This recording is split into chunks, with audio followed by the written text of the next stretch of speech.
When you open up your eyes, should be to focus on the things that ignite your spirit and bring you joy. I want you to focus on the things that you appreciate in your life, the things that you're grateful for. I don't care who it is or what it is. Maybe it's the person lying next to you. Maybe you're thinking of your children. Maybe you're thinking of the dog or the cat lying by the side of the bed, a particular goal that you achieved. Maybe there's an event coming up on the weekend. Maybe you're meeting with your friends for lunch. You see, folks, it doesn't matter who it is or what it is. There's always something to be grateful for, to appreciate. And what I'm asking you to do in those few moments before you crank and get into your day is to focus on these things. Then why am I asking you to do this? Because an attitude of gratitude simply makes you feel good. And feeling good is the fuel that drives motivation. We've all made wrong choices, done things that we knew were not the best. It's one thing when other people do us wrong. We had a bad break. It wasn't our fault. We can have faith that God will restore. He'll pay us back.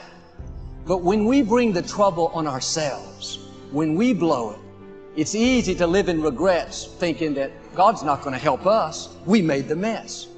But here's the beauty. God knew you would mess up before He called you. He knew we would get off course, at times give in to temptation. He didn't base His plan for your life on you making perfect decisions.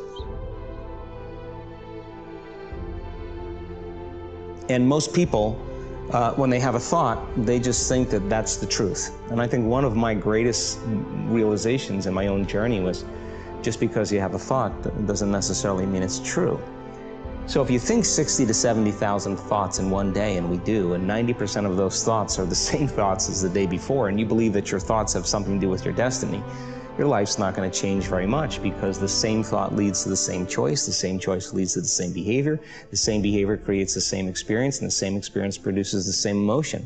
And so then the act of becoming conscious of this process to begin to become more aware of how you think, how you act, and how you feel.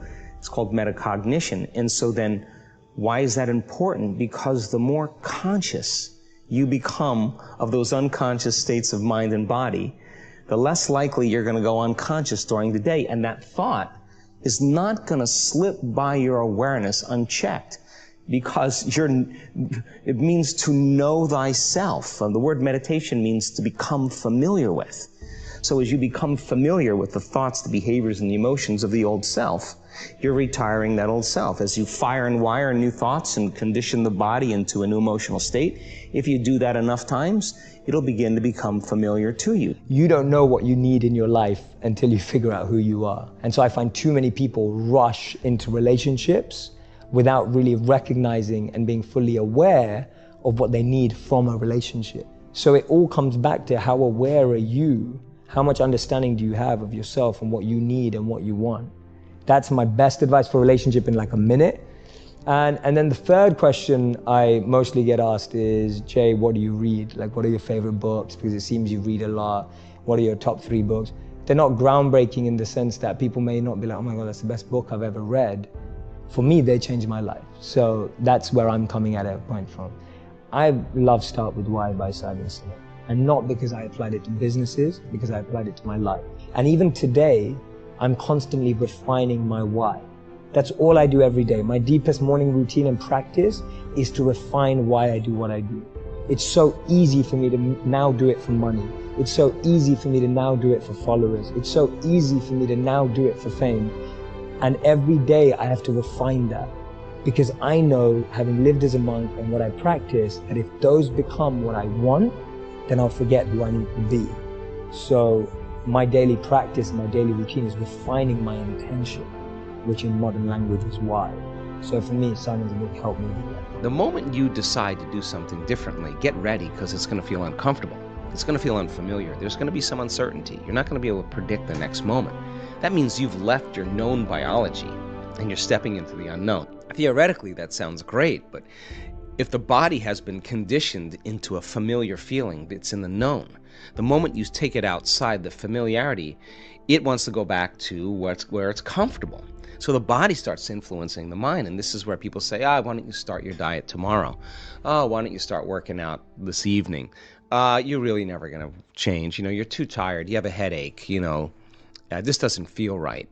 And this is where people talk themselves out of it, because if they respond to that thought leads to the same choice, which leads to the same behavior, creates the same experience, produces the same feeling, and then they say, this feels right. No, that feels familiar. So going from one state of mind and body to another state of mind and body, you got to cross a river. And the hardest part about change is not making the same choice as you did the day before. Now, once people understand that they're going to be uncomfortable, then the question is, what thoughts do you want to fire and wire in your brain? What behaviors will you demonstrate in one day? And the act of closing your eyes and rehearsing who you're going to be when you open your eyes begins to install neurological hardware in your brain to look like you've already done it. Now the brain, which is typically a record of the past, now becomes a map to the future. And if you keep doing it, the hardware begins to become a software program, and you start behaving differently. And then if you can teach your body emotionally what the future will feel like, that means then you're not going to wait for your wealth to feel abundant, or your success to feel empowered, or your new relationship to feel love.